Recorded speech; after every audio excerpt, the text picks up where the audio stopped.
All right, hey everybody. This is Crohn's veteran Jordan. I am happy to have my co-host Renika Wood with me this morning. Also, we have a very special guest, Angela Jackson from the Jackson Impact. How are you doing this morning? I'm doing well. Thank you so much for being here. We really appreciate it. For anybody Thank you out for there, having me. very welcome. For anybody out there, this is her shirt. So if you're looking for her brand, you can follow her at the Jackson Impact. And so first things first, tell everybody out there a little bit about yourself, and you were kind of just telling us about where you're from and your background a little bit. So if you could share that, that would be awesome. All right. So like he said, I'm Angela Jackson. I'm the face of the Jackson Impact. And I am very passionate about mental health overall. My angle is to interrupt the stigma that continues to exist on mental health, regardless of the population, but more so in the Black population. There's still a stigma when it comes to reaching out and seeking mental health care.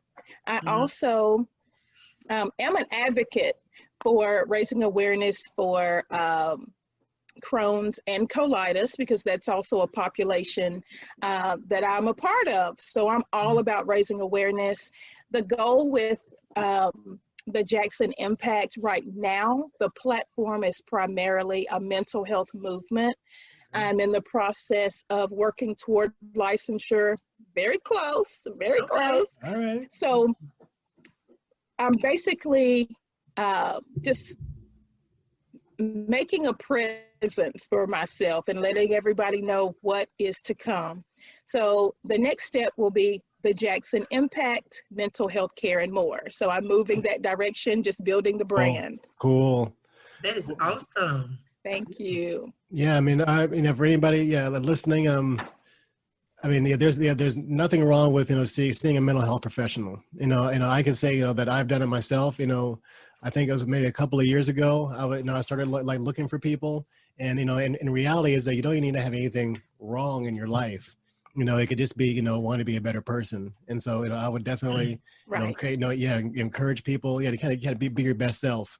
And so I would definitely encourage anybody to find somebody to talk to that's not a mom, dad, pastor, somebody like that, somebody almost like a neutral third party, that can help you out. I definitely agree with that. And I'm also in the mental health field, and I'm an addiction therapist. Okay. I have the co-current clients with mental health and substance use. And I think that with me being also a warrior of Crohn's, and me also working in the mental health profession with substance use, sometimes I'm often viewed as knowing all the answers for myself. I'm looking like, no, I don't know. I need my own therapist. So I'm also been playing with the idea of getting a therapist to assist me with my transition through my life as I'm going through the battles of me having irritable bowel disease. So I'm glad that we have you in a panel, because on your Instagram, your questions are always very on point about how you're feeling today, and then like a dialogue. So I admire that. Right. Thank you so much. I try to be as relevant as possible. It is definitely, it's real life. I'm trying to be as transparent as possible, because while I'm in information, there are things that I have been through that support the direction that I'm going. And I can relate to what you're saying about the addiction part. I have had an intensive outpatient group for substance. And then, of course, there's that question of what comes first. Is it, the mental health issue, or is it the substance use? Correct. What really needed to be addressed first? Are you trying to mask depression or fear, anxiety, or all these things? And a therapist needs a therapist. We need things to talk about to help filter out what we're dealing with in our own lives, especially when it comes to a new diagnosis, especially something medical that's going to change your life, change the way that you live. And when I initially decided to go into counseling, I realized, man, my first fruit, so to speak, was deciding to partner with a gastroenterologist. I was asking one of my Okay. professors, man, is that considered private practice if I decide to partner with a GI doctor? Because we are lacking in that area when it comes to being referred and getting the support and the depression and having Facts. to deal with all the changes. And I'm like, you're giving me prescriptions. You're not giving me enough information about my disease. I don't know who to turn to from here. You're sending me to a nutritionist, and whatever she's telling me is not working. Right. So, you know, I'm really chalking to purpose, because, you know, at first I was thinking, man, why me? Why me? Why me?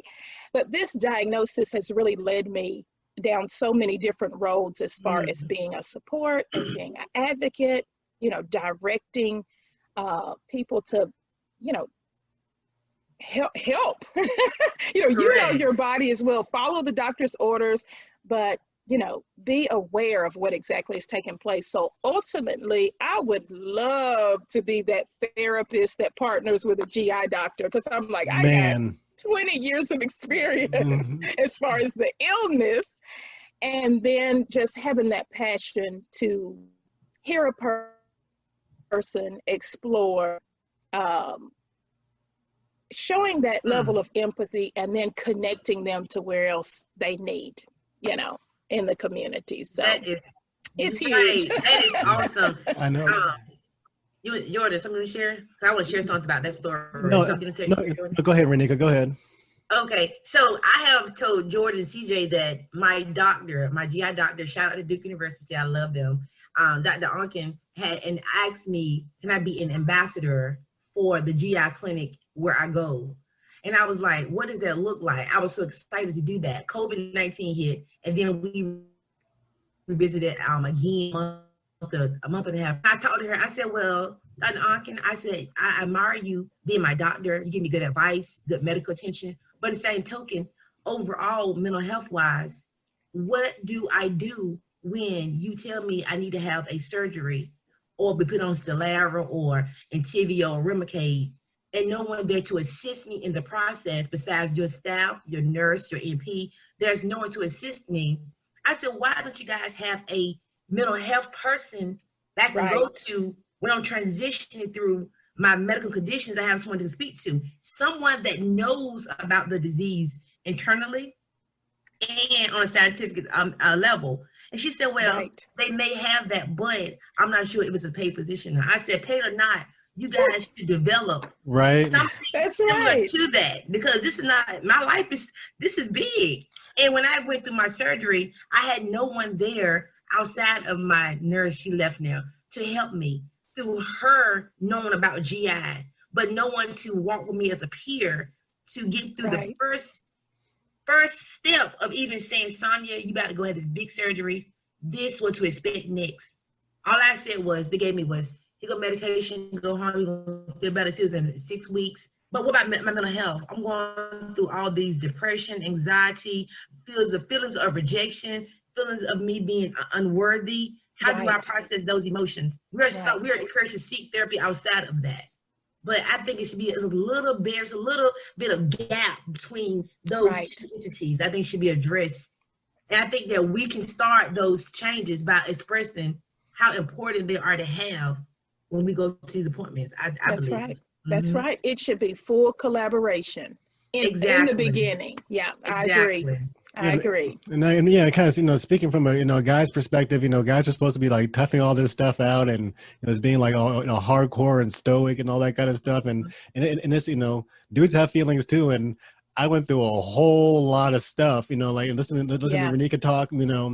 I got my ileum removed. I was sick for like 9 months, and I had 18 inches of my colon taken out, and and there was nothing around that. I mean, I think like before I had my current medicine, I was like, chronic diarrhea for like every 2 or 3 hours for like, I don't know, 7 years, something like that. And so I can relate to that.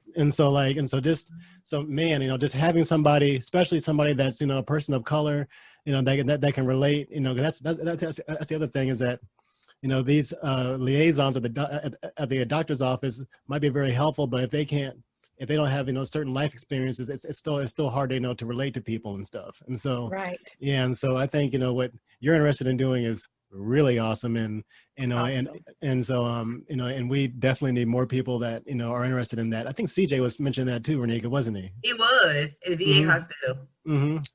Ooh, look, these kind of ideas, hey, we can start a business. Right. Really? Right. Seriously. Because I was telling the guys that I'm an LCAS addiction therapist, but I'm working on my LPC license, becoming a licensed professional counselor. Yay! We're on the same track. Right. And I'm going to specialize with individuals, well, not specialized, but like more so the mental health of persons that have chronic illnesses. And I'm going to quotate Crohn's or colitis or irritable bowel disease. That's my niche. I'm going to try to do that, but also have other clientele too. But when you talk about your life experiences, what you're doing, right. your whole movement is a sounding board for that potentially to happen. Because what's going to happen is that they're going to know where they go a therapist. She has IBD. Oh my God, I can go work with her because she identifies what I'm going to have going on. Right. And in the African community, we have a hard time opening up to people outside of our family members because we was taught you don't tell nobody your business. That's right. It. Mm-hmm. And we really become embedded with that. You looking like, well, I can't tell nobody. No. And it's kind of fearful because now as an adult, we know better. We know better now. Like, no, we can tell somebody who can help us. Who's going to help us? Like my mom would say in that case, be careful who you make an outside authority in your life. Right. And so if you tell somebody else, that gives them the space to interject and give you their opinion about a situation. Yeah, just be careful. It is, be mindful, who you choose to be that person is and stuff like that, because people have opinions and stuff. So just making sure that if you are sharing your story with somebody or you're looking for help, making sure that person is kind of on the same page with you. So I know we spoke about this, when we're on the Facebook live stream. So again, thanks for inviting me for that. But if you could tell, the audience out there, just your background with Crohn's and your diagnosis and kind of what you've been going through. All right. So I was diagnosed with Crohn's at the age of 23. I had to look back at that. So I was diagnosed in 2000. Okay. And all of 99, I was experiencing so many different symptoms, and the doctors could not pinpoint exactly what I was dealing with because every symptom mimicked a different condition. Mm-hmm. So it literally took the full year for them to diagnose me. I knew that it was just a stressful time in my life, and it seemed like no one believed that I was sick. It was like, I was being called a hypochondriac. I was, it was like, what's going on with you? I would go from doctor to doctor. I had one doctor that actually gave me a certain prescription. And by the time I got to the pharmacy, he had already called the pharmacy and was basically saying, do not fill it. I'm not sure if that's what's going to work. Wow. So that was terrifying for me because I was thinking, who knows what's going on, because I don't. Mm-hmm. So after I was diagnosed with Crohn's, I went through, during this time before there was even a diagnosis, I literally lost 20 pounds within 2 weeks. Mm. It was that drastic. I couldn't even hold water. Yep. I was hemorrhaging within my colon. People were giving me all types of suggestions. Eat yogurt, do this, stop eating meat, all this. Nothing was working. And it was just hospital visit after hospital visit. I knew if I went through emergency, I was gonna be admitted. Mm-hmm. So it was a very wild roller coaster. I had never heard of Crohn's before. So it was like, what is this? Right. Right. And so have you, had any surgeries or anything like that, or have you been able to avoid that? I've been able to avoid resections or anything of that nature. The doctor that I have now, I've had him for at least 10 years. So he's saying we want to avoid that. And honestly, I chalk that up to being a woman of faith, because statistically, most people have a surgery after 10 years, and I've made it 20 without that type of surgery. So the only surgeries that I've had related to Crohn's are fistula repairs, where you develop the cyst and they burrow between one organ to the next. And, so I have had the rectal vaginal fistulas repaired, all other types of complications, chronic infections, things of that come along with that. So it's tough. It is, and so that's good. That's kind of why we say, Crohn's veteran. Everybody that's kind of gone through this is, earned their stripes and is a warrior, because it's no joke. Right. So today, given all that, so what's your health like today?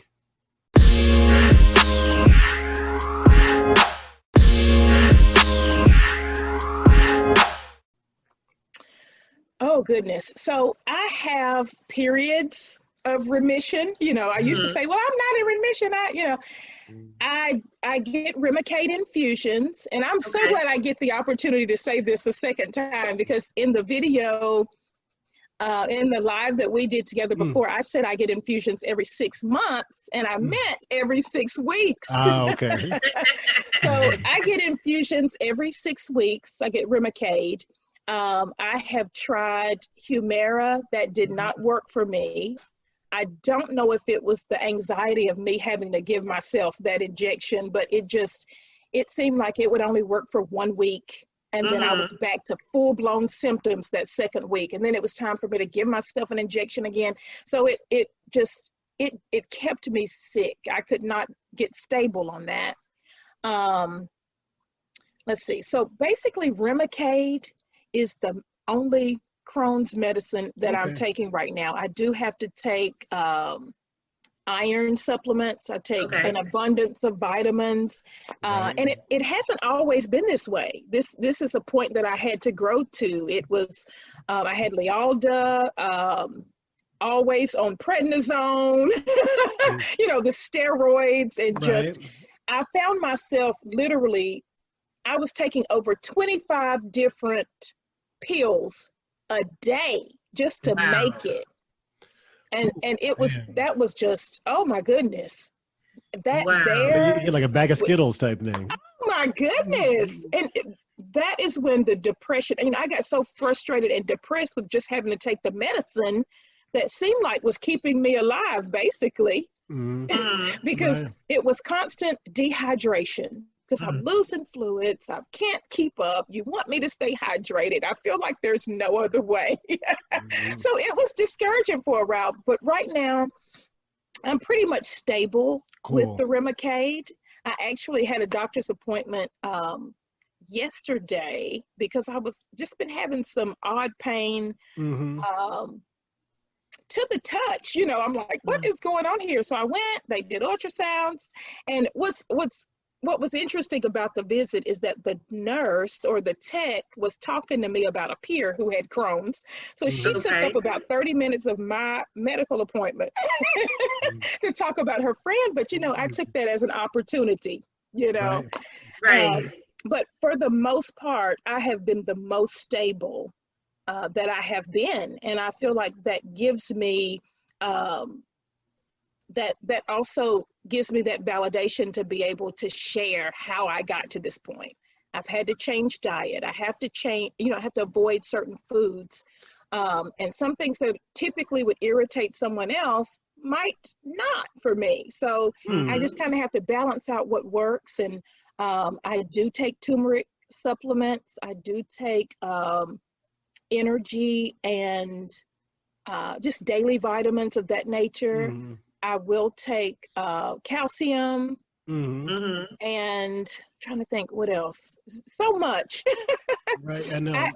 I even have peppermint, like there's like a peppermint oil, like a nature, so to kind of help soothe the stomach if I need that. So I just have to figure out what just doing works it, in that moment. just like doing it all like this. So Yeah. Right. right. So, Yeah. I mean, that's kind of why that golden milk stuff. I was trying that. I was like, man, I got to figure it out because I'm the same way. I mean, I have extreme vitamin deficiency. Yeah. Because of kind of all the stuff that's been cut out of me and everything. And so it's just kind of it's a constant churn to try to put all these vitamins in. And so are there any like specific foods for you that you're mentioning that? So what are some things that you've kind of discovered that literally do not work for you at all? Oh goodness. As much as I love cabbage does not work. Mm-mm. No cabbage. Lots of the grains. But you know what's interesting? I was always told that lettuce was deadly for me, but now I can have a salad every now and then. I've got to be like mid-Remicade, Right. like maybe. Yeah, it depends on the week. Week 3, Yeah. I can have a salad, and I'll be okay. But a lot of the leafy greens, corn, some of the foods that are typically hard to digest for anyone, even with a healthy system, would probably irritate me. Now, I have to be careful with tomatoes. If they're steamed, it takes a little bit of that acidic, whatever it is, out of it. So I can tolerate it a little bit more, but it just depends as far as the vegetables overall. Wow. Just hearing your story, there are so many similarities you and I have shared, and it just makes my heart just sing because I'm like, wow, I found someone that understands about the fistulas and the repairs and about the different medication regimens. And I said with you guys, she doing all the time, she said, being a female, like I think our Crohn's hit us a little bit differently when it comes down to our reproductive systems and our GI tracts. They're so closely connected to one another. Absolutely. And if your gut is not healthy, then everything else can be a little unhealthy if you're not properly managed and medicated. And there are some things that females go through with Crohn's that can be it's unrepairable.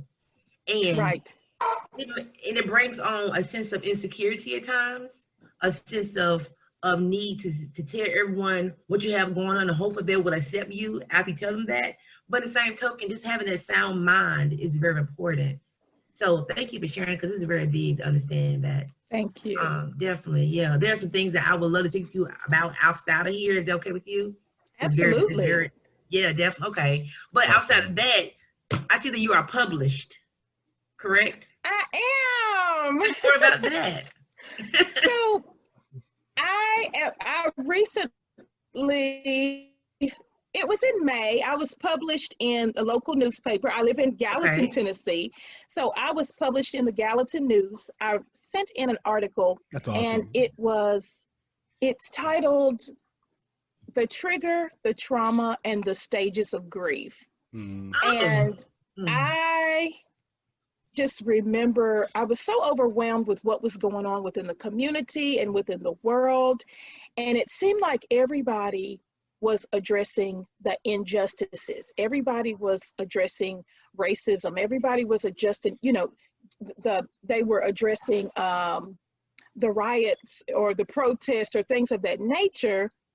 So to a therapist, I'm looking at the whole emotion around it and why people are feeling the way that they were feeling. And I think where I was a little, and I'm just going to say it, I was a little irritated with the question of why are people rioting?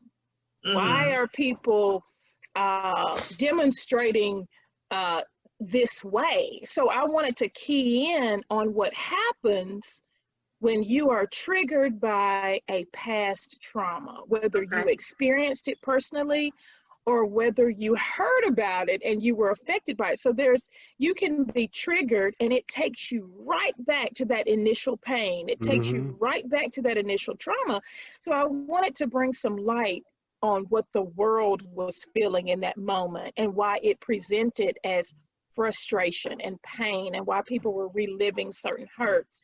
And that's what it was all about, just giving tips on how to get over that, what we're recognizing, pray for our world, pray for our nation, take breaks from social media.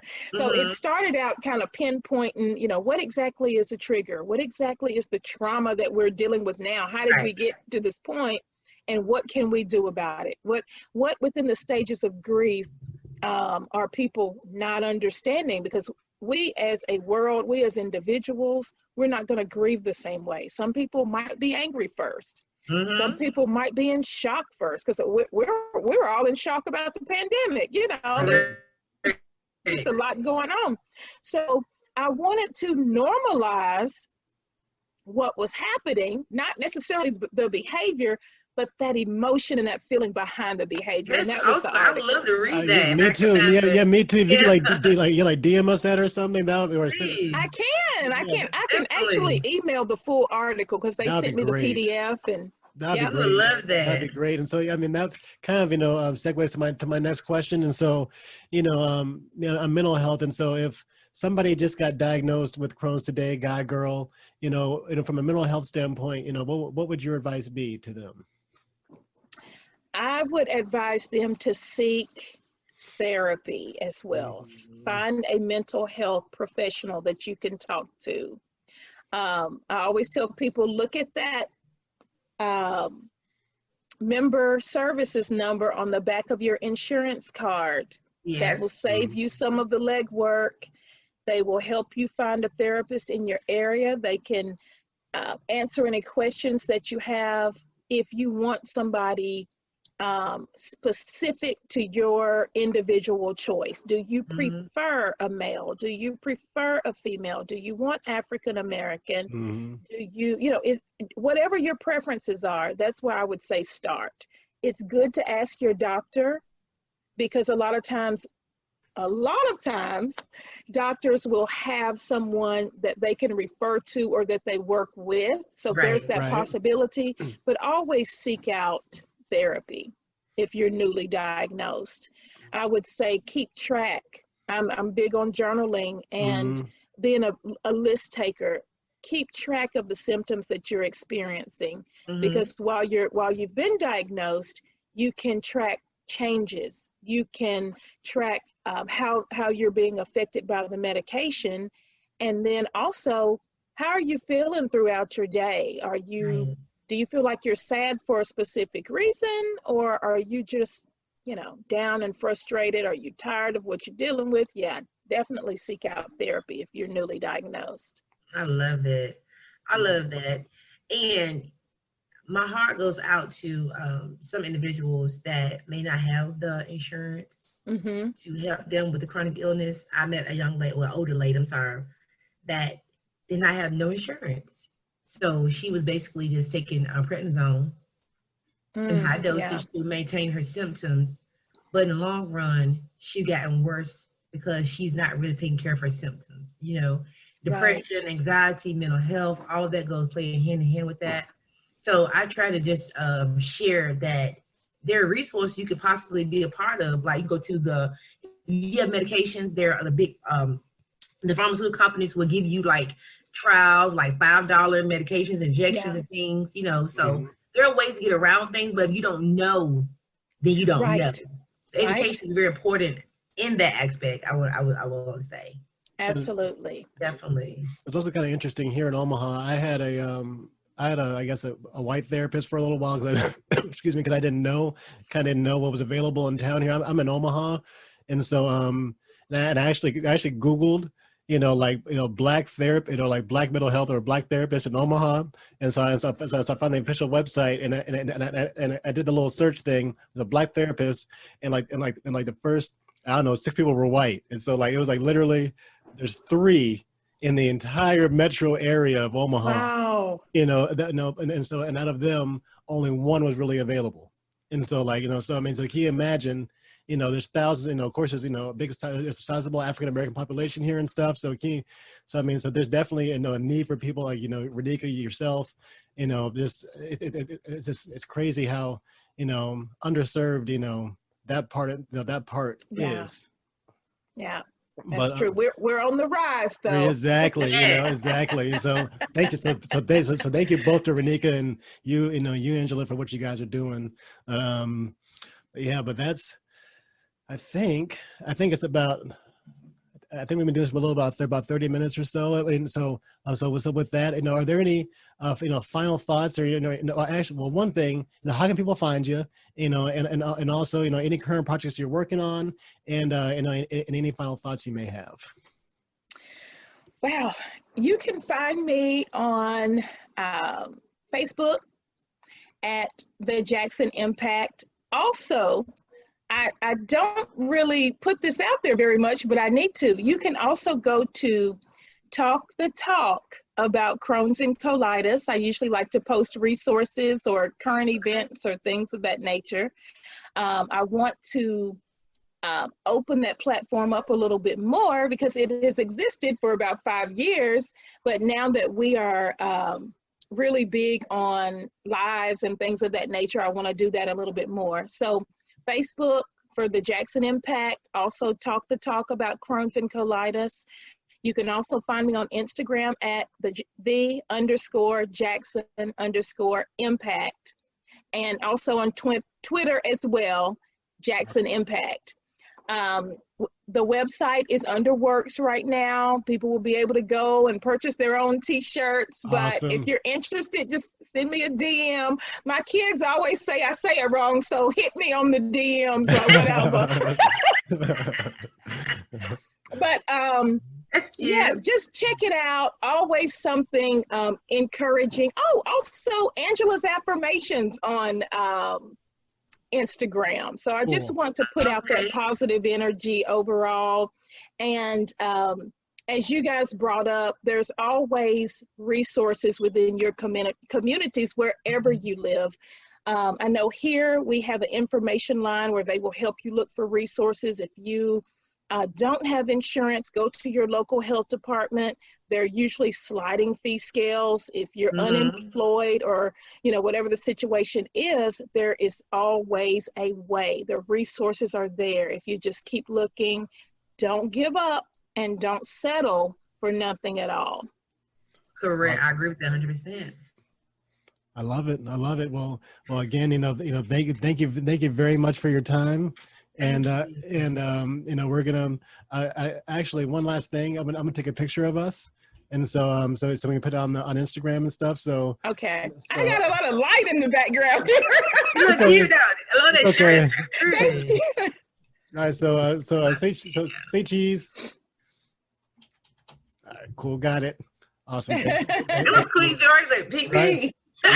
Yeah, print screen. So, but anyway, well, thank you very much, Angela, for your time. Enjoy the rest of the day. We'll definitely do our part to send people your way. And awesome, thank you. And thanks again. So we'll see you Thank later. you, Angela. All right, thank you. So much. Bye bye. Connect with awesome. me. Bye. You're welcome. I will. Bye bye.